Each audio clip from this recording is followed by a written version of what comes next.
A very warm welcome to this live broadcast. Our top story: public sector unions have opposed the proposed new taxations that seek to increase tax on the pay-as-you-earn National Housing Development Fund and new levies that target to increase the collections for the next financial year. The unions are currently addressing the media here in Nairobi. Let's listen in. As the media, you will help us in getting this message across to those who are our members, the public, and more so the government itself. And so I will present and read on behalf of my colleagues this press statement, and my colleagues with me will be able to beef it up with their off-remark session.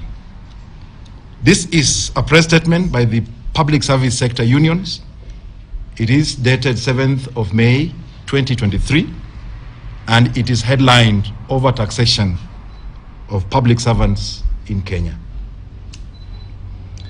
The public service sector trade unions' attention has been drawn to the proposed Finance Bill 2023 and the continued raiding of public servants' payslips by government.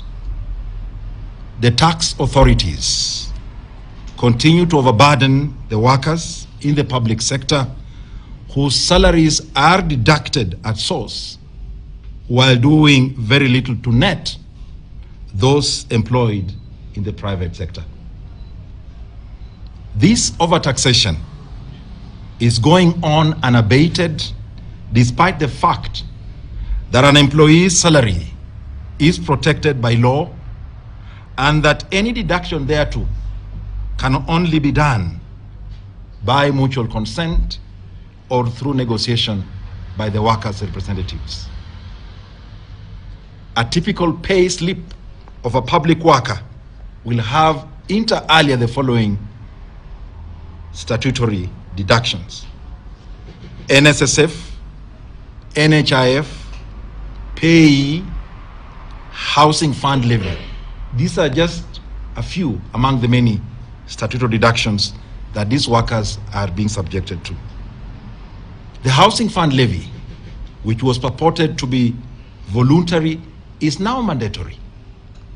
The proposed Section 31B of the Employment Act 2007 reads, in quote, "An employer shall pay to the National Housing Development Fund established under Section 7 of Housing Act in respect to each employee. A, the employer's contribution at 3% of the employee's monthly basic salary, and B, the employee's contribution at 3% of the employee's monthly basic salary." The Finance Bill 2023, if passed the way it is, will see total deductions of up to 52% of one's monthly earnings, with the remaining net of 48% still subjected to 16% VAT for every purchase of goods and services, whose prices, as we know, are ever increasing. This will leave most employees with pecuniary embarrassment, as their earnings are already fully committed. This overtaxation is a huge burden on the public workers and renders them unable to afford basic commodities.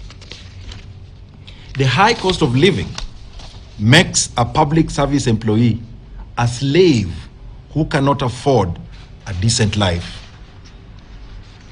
We are greatly concerned that we, the workers' representatives, have not been consulted on any of these levies, hence a violation of the Constitution and relevant enabling legislations.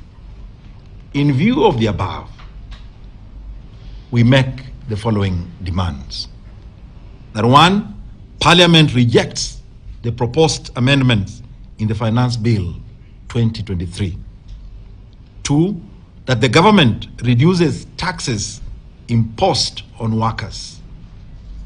And three, that we call upon the government to immediately engage workers' representatives in the public service sector so as to agree on the best way forward. 4, we demand that the government fast-tracks negotiations and implementation of all pending CBAs so that these employees can have an increase in their earnings and therefore a deduction may be accommodated. Last but not least, we say that failure to these demands, the public sector unions will consider industrial action and any other measures as provided for in law. This has been signed by the leadership of all the public service sector unions that we have shared at the beginning of this particular presser. I want to thank you, and I want therefore to invite my colleagues to beef up on this particular. Right, and those are officials from the public sector unions threatening